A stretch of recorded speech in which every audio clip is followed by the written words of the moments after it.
मेरा बेटा जमीन पर लेटा दर्द के मारे रो रहा है, और कुछ लोगों ने देखा ही होगा कि मेरे रास्ते में होने के बावजूद तुमने अपनी कार नहीं रोकी, उल्टा मेरी जान लेने के इरादे से तेजी से आगे बढ़ गए। हाँ, ऐसा ही हुआ था, मैंने देखा था। ये सुनकर एक बार फिर से भीड़ में हल्ला मचने लगा। शनाया फिर से पैनिक करने लगी। पुलिस का नाम सुनकर शनाया घबरा गई थी। भले ही उसने और आहान ने कुछ भी गलत नहीं किया था, लेकिन यहाँ हर कोई सीमा बुआ जी के सपोर्ट में ही बात कर रहा था, इसलिए शनाया डरने लगी थी। तभी आहान ने जोर से कहा, हाँ प्लीज, कोई पुलिस को कॉल कर ही दो, मुझे भी एफआईआर लिखवानी है। आहान की कही ये बात सुनकर भीड़ में खड़े सभी लोग दंग रह गए। ये लड़का क्या कह रहा है? कहीं अपने पैसे के जोर पर इस बेचारी औरत को जेल की हवा खाने को तो नहीं भेजेगा? आजकल के जमाने में तो पैसे के दम पर कुछ भी किया जा सकता है।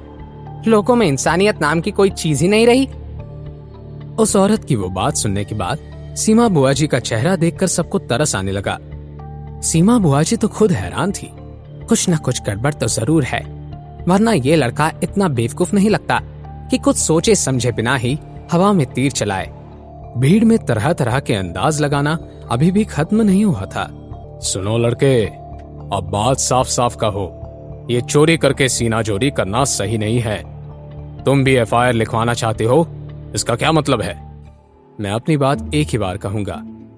ये मैडम जो इस बात का दावा कर रही हैं कि मैंने इन्हें मारने की कोशिश की है, झूठ कह रही हैं, और ये बात साबित करने के लिए मेरे पास सबूत है।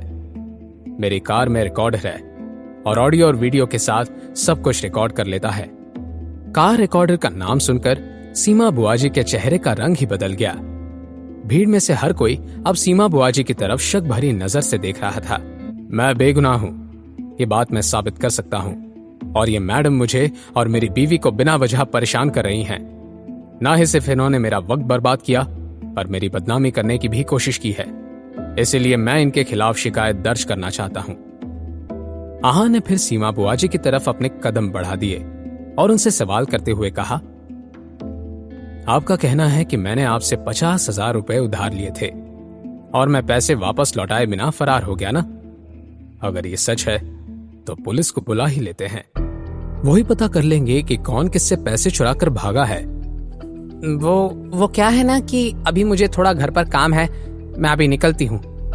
ये कहकर सीमा बुआ जी रतन के पास गई, उसे सहारा देकर खड़ा होने में मदद की। रतन जल्दी खड़े हो जा, अब हमें यहाँ से निकलना होगा, वरना मुझे डर है कि भीड़ में खड़े ये सारे लोग हमारी भी पिटाई ना लगा दें। एक बार की जिल्लत तो चल जाएगी, मगर अगर ये बात पुलिस तक पहुंच गई तो बात कुछ ज्यादा ही बिगड़ जाएगी। उठो, जल्दी करो। अगले ही पल दोनों माँ बेटे ऐसे भागने लगे, सभी लोग अपनी नजर चुराकर अपने अपने रास्ते चले गए। आखिरकार ये सारा मामला आहान ने खत्म कर दिया था। पीछे पलटते ही आहान की नजरें शनाया से मिली। आहान ने देखा कि शनाया हैरान नजरों से आहान की तरफ देख रही थी, और वो आहान को ऐसे देख रही थी जैसे इस कॉन्फिडेंट और चार्मिंग लड़के को पहली बार देख रही थी। शनाया के ऐसे एक्सप्रेशंस को देखकर आहान मुस्कुराने लगा। उसने अपने एब्सेंट माइंडेड बीवी का हाथ पकड़ा और उसे अपने साथ कार की तरफ ले गया। शनाया को कार में बिठाने के बाद आहान भी ड्राइवर सीट पर जाकर बैठ गया। आहान, कार में रिकॉर्डर कैसे आ गया? वो कार में कोई रिकॉर्डर नहीं है। शनाया ने आहान की तरफ देखते हुए मन ही मन में कहा, क्या ऐसा कोई प्रॉब्लम नहीं है जो मेरा हैंडसम हस्बैंड सॉल्व नहीं कर सकता? शनाया, आप ये क्या सोच रही हैं? क्या आपका हस्बैंड बहुत हैंडसम है? ऐसा कुछ नहीं है, मैं तो ये सोच रही थी कि मुझे तुमसे बचकर रहने की जरूरत है। क्या पता कब मुझे भी ऐसे ही कंट्रोल करने लग जाओ तो? आप उस बारे में परेशान मत होइए, मैं आपको कैसे कंट्रोल कर सकता हूं? मैं तो खुद ही आपके कंट्रोल में हूं। दूसरी तरफ भीड़ और शनाया और आहान से भागने के बाद सीमा बुआ जी और रतन एक बस स्टॉप पर आकर बैठ गए। आहान हाथापाई करने में इतना एक्सपर्ट कैसे हो गया? उसे देखकर तो ऐसा लगता है कि यामिनी भाभी उसे खाना भी नहीं देती होंगी। पता नहीं माँ, मैं खुद भी इस बारे में कुछ नहीं जानता, मगर एक बात है जो मैं कह सकता हूँ, आहान ने अपनी पूरी ताकत का भी इस्तेमाल नहीं किया था। ये सुनकर सीमा बुआ जी शॉक्ड हो गई। अच्छा है हमने उसे ज्यादा परेशान नहीं किया। आगे से इस बात का ध्यान रखते हैं कि उस आहान से दूरी बनाए रखें। नहीं माँ, ऐसे कैसे हो सकता है?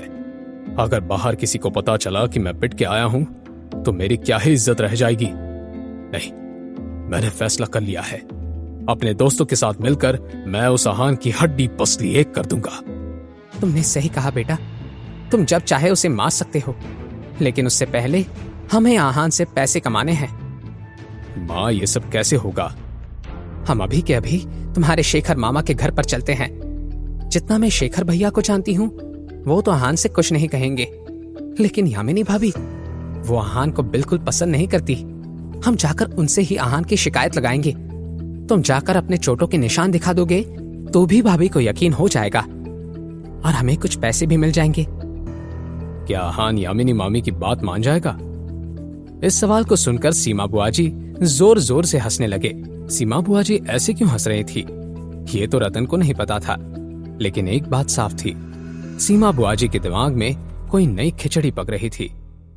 शहर के दूसरे कोने में आहान और शनाया मिलकर कुछ खरीदारी कर रहे थे।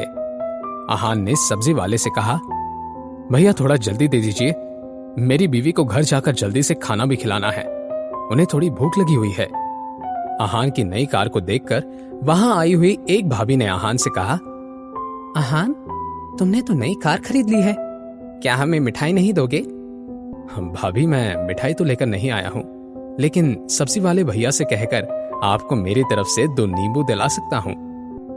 कार के पास खड़ी शनाया देख रही थी आहान इन सब लोगों के साथ कितने अच्छे से मिलजुल कर हंस रहा था। तब उसका फोन बजने लगा। शनाया ने बिना देखे कॉल उठा लिया। दूसरी तरफ से आवाज आई, आहान कहाँ है? किसने किया शनाया को कॉल? क्या कोई नई मुसीबत आने वाली थी शनाया की जिंदगी में? क्या सीमा बुआ का प्लान होगा कामयाब? कैसे बचेगा आहान इस नई मुसीबत से? जानने के लिए सुनते रहिए पॉकेट FM।